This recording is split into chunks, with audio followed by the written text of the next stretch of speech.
Hey everyone, this is Sherry writing, and I'm here to spill the tea on my mother-in-law, Rita. Buckle up because I'm keeping it real and not holding back on the details. No name changes or sugarcoating. Let us expose the real her. From day one, Rita never liked me. When my husband, Topher, introduced me to her, I felt the chill in the air. Rita, a successful woman in real estate, had earned quite a name for herself.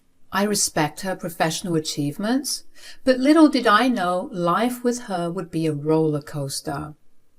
Rita decided to hang up her real estate hat at the ripe age of 50, but instead of enjoying her well-deserved retirement, she focused her attention on me. Why? Well, let us just say my background was not up to her standards. My parents owned a humble hardware store, and while we were not rolling in cash, we lived comfortably. Mom and Dad provided me with everything I needed, but for Rita, it was not good enough. Topher, on the other hand, had always been my knight in shining armor. We met at a concert, lost in the music, and fell head over heels for each other. Love at first sight? Call it what you want, but he was always a gentleman. After 2 blissful years of dating, he dropped a big question. But little did I know that marrying Topher also meant dealing with the storm called Rita.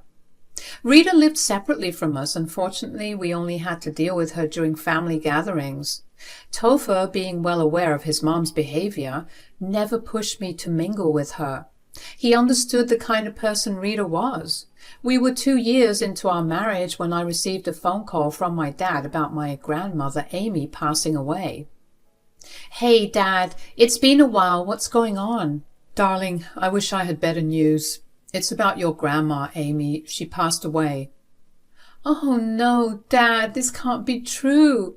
I saw her just last month and she seemed perfectly fine." "Sadly, it was a sudden heart attack. None of us saw it coming. Cherry, I'm going to miss her terribly." "It's hard to believe. She meant a lot to all of us. I have so many memories of her. I used to visit her when you and Mom were at the store." "She was a special woman. I miss her too. The funeral is scheduled for next week. I think you should be here with us." "Absolutely, Dad. I would not miss it for anything in the world. I will make arrangements to be there. It's going to be tough, but we'll get through it together." "That means a lot, Cherry. Your presence will be a comfort to all of us. It would have meant the world to her. I'll be waiting for you." After receiving the news about Grandma Amy, I was deeply shaken. The regret of not having one last chance to say goodbye loomed over me. I remembered the countless afternoons spent at her cozy home. She would bake the most delicious cookies and the aroma filled the air. Whenever I felt down or had a bad day, her wise words and comforting hugs made everything better. She would sit with me and share stories from her own youth. When Topher arrived home from work that day, I could not hold back the emotions. I shared the heartbreaking news about Grandma Amy. "Hey, babe, are you okay? Your face is so red. Have you been crying?" "Well, Dad called. Grandma Amy passed away. It was a heart attack." "Oh my God, honey, that is terrible. She seemed like a lovely lady. Remember the nickname she used to call me?" "Yeah, she called you Topher the Titan. She had a way with nicknames." "Oh, right. That was her way of making me blush. She has such a playful spirit. I'm so sorry, love. Losing someone you care about is never easy." "Definitely. Anyway, the funeral is next week on the 19th. "Oh, you said the 19th, honey? I'm so sorry I forgot to tell you. My mom called. She'd already booked the train tickets and wanted to visit. I know she can be a lot to deal with, especially in a tough time like this. I do not know what I should say to her." "Oh, Rita's coming over, and the train ticket has already been booked?" "Yeah. I'm sorry I forgot to tell you about it with all the work at the office." "Well, she can come to the funeral with us if she wants to, or she can stay here at our place while we attend it." "Are you sure you won't mind her coming?" "No, it's fine. The ticket's already booked, and I know she can be a lot sometimes, but I think I'll be able to get through it." "Yeah, I'll already tell her about how you're dealing with this loss right now, and I'll make sure she does not give you any crap during her stay here. Yeah, that would be good. Anyway, did you eat something? I can make us some dinner. Yeah, that would be great. Let's try to make the best of the situation, and I will handle Mom. You do not need any additional stress right now. Thank you, Topher. I appreciate you always looking out for me. So I made it through the week with Topher's support. Every day after coming home from the office, he would sit with me, patiently listening to my stories about Grandma Amy, trying to ease the pain. He would cook our favorite dinner, a small attempt to bring comfort through shared meals. But most importantly, he would hold me close, providing the strength I needed to face the grief. The day finally came when Rita arrived, and I felt a mix of anxiety and sorrow, unsure of how she would handle the situation.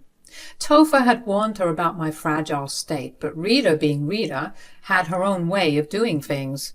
She walked into our home with an air of authority, as if she owned the place. Oh, Cherry darling, you've lost so much weight. Your face looks so dull. Yeah, Topher must have told you about my grandma. Yeah, sorry for your loss, but to be honest, I would recommend you to get over it soon. You would not want people to see you like this. Mom, that is rude. Let her grieve. All right. Cherry, take my bags to the room, and could you make me some tea? I've got it, Mom. And did you forget what I told you over the phone?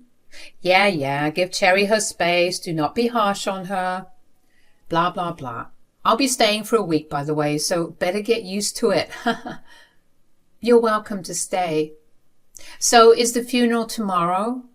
No, it's on the day after tomorrow. If you would like to come with us, it's about an hour's drive. No, I'm good. You already know how I feel about your family, Cherry. I mean no offense or anything, but I do not mingle with such people. I have my books to keep me company here. So the day after next, Topher and I attended Grandma Amy's funeral. It was an emotional and challenging day surrounded by family and cousins.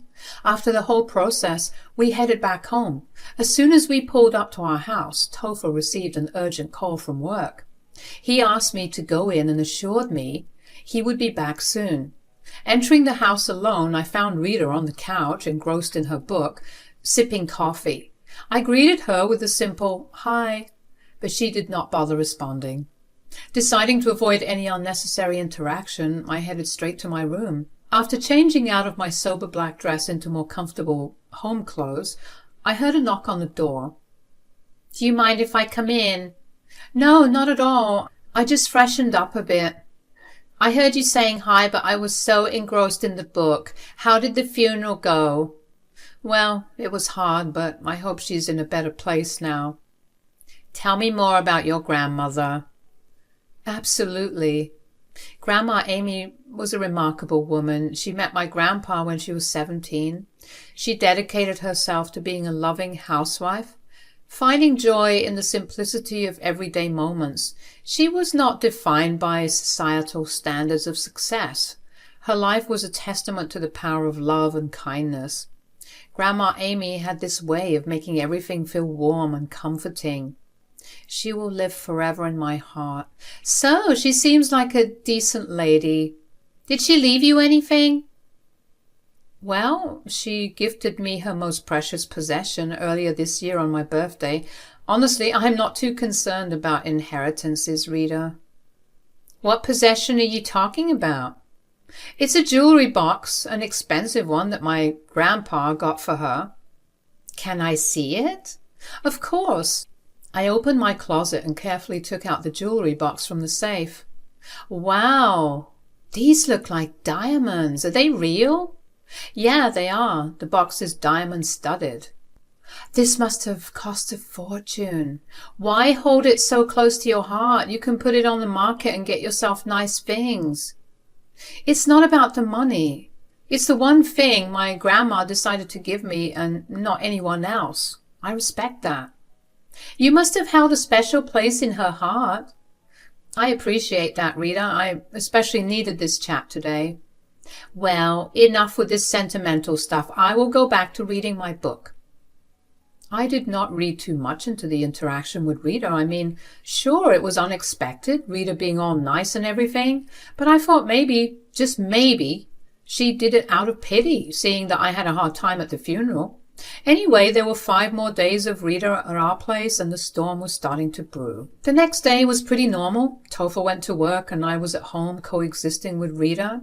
After we had lunch, Rita decided to head to the garage to look for gardening tools. She wanted to change up a few things about the garden, so I didn't stop her. A few minutes later, she came into the living room where I was watching TV. "Oh, Cherry, you will not believe how long it took me to find those gardening tools in the garage. It is a real mess, and those spider webs. My goodness, I found them in some other corners of the house too, and this carpet is so untidy too." "Yeah, I know the house has not been in great shape, Rita. It's just challenging to manage everything on my own. I thought about hiring a cleaner, but I never found the right one." "Funny thing, the other day when you were at the funeral, there was this guy offering cleaning services, going door to door. He gave me his number. How about I give it to you later tonight and you can give him a call?" "That is actually a good idea, Rita. Thanks for being unexpectedly helpful. Your visit might be more productive than I thought." "No problem, dear. Despite my tough exterior, I do wish you well." Later that night, while we were having dinner, Rita shared the contact information of the guy named Aaron. "Cherry, here is that number I mentioned earlier." "Oh, thanks, Rita. I'll give him a call and see if he can help with the cleaning." "Honey, you should have told me earlier if you needed help around the house." "I didn't want to bother you with little things." "Babe, there is nothing little about it. We are a team and we should share the load." "Well, thanks, babe, but I have got it handled now, thanks to your mom." I talked to the guy, Aaron, and booked an appointment with him for 11 o'clock the next day. He appeared at the door the next day and seemed decent. He took a quick look around the house. He assured me that it would take him the whole day to clean everything thoroughly. I was fine with it, and Aaron began his work. As Aaron delved into cleaning, I headed to the kitchen to start prepping for lunch. That is when Rita walked in. "The cleaning guy is here today. I thought it would be at a later time." "Yeah, I wanted to book him for the weekend, but he was already so busy." "But I got us these 2 tickets for a movie at 2. I think this is going to take a while, huh?" "What, a movie? That is so unexpected. We have never gone one-on-one somewhere, just the 2 of us." "Well, there's always a first time for everything." "But I just can't leave Aaron here on his own, can I?" "Oh, come on, you can. He seems like a trustworthy guy. You were just reading too much into it. He's a professional. He's not going to do something. Take a chill pill and let us go relax." "I'm not sure about this." "Come on, you've been hanging around this house with a gloomy face since I've been here." Okay, let's go to the movies then." I let Aaron know that we were going somewhere and that it was not like we had expensive stuff lying around in the house. Everything valuable was secured in a password-protected safe, and I did not want to doubt the guy. So off we went to the movies. Surprisingly, the time with Rita turned out unexpectedly good. We enjoyed the movie, had an evening snack afterward, and got home around 8. Topher was already there, and I had texted him about Aaron. By the time he arrived from work, he should have run into Aaron and taken care of the payment. The evening went smoother than I had anticipated, and I felt a sense of relief, hoping that maybe Rita's presence was not as bad as I initially thought. The house looked surprisingly clean when we returned. Aaron did an excellent job. "So, honey, how's the movie?" "It was a comedy, so Rita and I shared a few laughs. It was good. We had some pizza rolls later on." "To be honest, I cannot believe this is my mom. She's been kind to you since your grandmother's death, don't you think?" "Yeah, she has. The guy, Aaron, did a good job, though." "Yeah, when I got home, he was almost done. I paid him and off he went." "Yeah, I know. I should not have just left him here all on his own, though." "The guy seems harmless." "Anyways, it's late. Rita's already fast asleep in her room. I should change, and then we can go to bed." I opened my closet and something seemed off to me. I don't know, call it a sixth sense or whatever, but something told me to check our safe just before going to sleep. The cash was still there, along with some less valuable jewelry. However, the jewelry box, the precious one, was nowhere to be found. Panic set in, and I immediately called out for Topher. Topher, you won't believe what happened. The jewelry box from Grandma Amy is missing from the safe. What? Are you sure? Did you misplace it? No, I'm positive. I checked the safe and it's gone. I don't know what to do. Okay, let's not panic. Maybe we misplaced it somewhere else. We'll search the house first. When did you last see it? The cleaning guy, Aaron. It's him. I remember putting on some jewelry from this safe before going to the movies. It was here then. I mean, he seemed trustworthy. I don't want to jump to conclusions, but strangely, it's missing after he was here. What if he took it? We will start by searching the closet thoroughly. Maybe it's in a different spot. We searched the entire closet and the room, but found no trace of the missing jewelry box. It is possible Aaron took it. I'm so sorry, honey. You were right. I'll go down to the station tomorrow and let them know what happened. Maybe they can track down Aaron and ask him about it. I could not believe it. The one and only thing that I had left of my grandma was now gone. The weight of the loss hit me like a ton of bricks, and I felt a mix of frustration, sadness, and anger. How could I have been so careless, leaving the jewelry box like that? The next day, I decided to tell Rita about the situation after Topher left for work. Despite our differences, I felt it was essential to keep her in the loop, considering she was in the house when it happened. Rita, can I talk to you for a moment? Of course, Cherry. What's on your mind? It's about the jewelry box I showed you the other day. It's missing. Missing? How did that happen? I'm not entirely sure, but it seems to have disappeared when we had that cleaning guy Aaron over. I don't know how he could have stolen it. The safe has a password and everything. It just went missing while we went out to the movies, and I do not want to blame someone without any evidence. But, oh dear, I'm genuinely sorry to hear that, Cherry. I know how much it meant to you. Have you reported to the police yet? I will just leave for the station after having some breakfast. You certainly should. There might be a chance they'll catch him. If there is anything I can do to help, please let me know. So after having breakfast, I headed to the station. I was driving along, all set for the day ahead. It was not until I had almost reached the station that I realized I had forgotten my purse at home, the one with my wallet. I knew I might need some money for parking and a few other things, so I decided to turn back and retrieve it. As I approached my home from a distance, something caught my eye. There was Rita standing outside with a man who looked oddly familiar. It took me a moment to recognize him. It was Aaron, the cleaning guy. Rita was handing him an envelope, and I couldn't fathom what I was witnessing. I pulled over behind a big tree, trying to stay hidden as I observed the scene unfold. I felt a mix of shock, confusion, and disbelief. Why was Rita handing money to Aaron? What connection did they have? As I waited for Aaron to leave, I pulled out my phone and started recording them. I could not shake the feeling of being utterly foolish, falling for Rita's act of kindness and assistance with the cleaning service now seemed like a big setup. Once Aaron left, I left a text to Topher asking him to come home as soon as possible. I cautiously approached my home as I called the police, making sure Aaron was out of sight as he could be dangerous. The whole situation had my mind racing. Who could I trust? Cherry, what are you doing home so early? How about you start answering my questions, Rita? What were you doing with Aaron? What do you mean? I just came out for some air. To the driveway, Rita? You better start talking. I have you on video on my phone talking to Aaron. I want to hear the truth before I report anything to the police. I don't know what you're talking about. Do you want to see the video of you handing Aaron the envelope? Let's not waste time, Rita. I know what I saw. Okay, it was me. I paid Aaron to steal your box. The other day after the funeral, I saw your safe passcode. Aaron is not a cleaner. He's just a guy I know who's desperate for money. And when you told me you had been looking for a cleaner, I just came up with a string of lies to get what I wanted. I had to put on a whole show, but please don't report me to the police. I don't know what came over me. I should not have done this. Are you serious, Rita?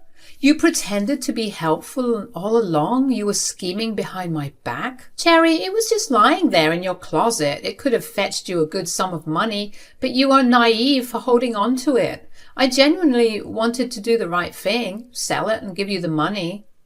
Oh, do you think I'm that gullible? I know you were eyeing the money for yourself. You orchestrated this entire act just to fulfill your greed. Spare me the act of pretending you were doing me a favor. Topher's car pulled up and he got out of the car. I got your text, babe. Is everything okay? Rita, tell your son what you did. Rita narrated the whole incident to Topher with a sprinkle of tears and apologies. Topher looked shocked and gave her a look of disappointment. I can't believe you'd stoop this low, Mom, hiring someone to pose as a cleaner. It's too much. Despite your dislike for Cherry, stealing from my wife and our home when we welcomed you, that's unacceptable. You're my son. Please find it in your heart to forgive me. I'll retrieve the box. It's not just about the box, Mom. You are not destitute, and this isn't about desperation. It's about your desire for more. I'm sorry, but I can't let this pass. You troublesome woman, Cherry. Why did you have to come home early? You have ruined everything for me. I hope you rot in hell with your grandma. The cop car arrived at our house. And there are the cops, Rita. Good luck to you. When the cops arrived, I showed them the video evidence, and Rita, realizing the jig was up, confessed to her crimes. They escorted her to the police station, and we decided to cut all contact with her. The legal drama unfolded as she hired a lawyer, but in the end, she was sentenced to 1 year in prison. It has been a whole month since that unfortunate incident, and honestly, we're doing better without her. Topher has proven himself to be a real gem by standing with me and choosing the path of right over wrong. In a world where many men wouldn't make such a distinction, especially when their mom is in the picture, I feel fortunate to have a partner who values integrity and honesty. Sweet like justice. Karma is real, folks.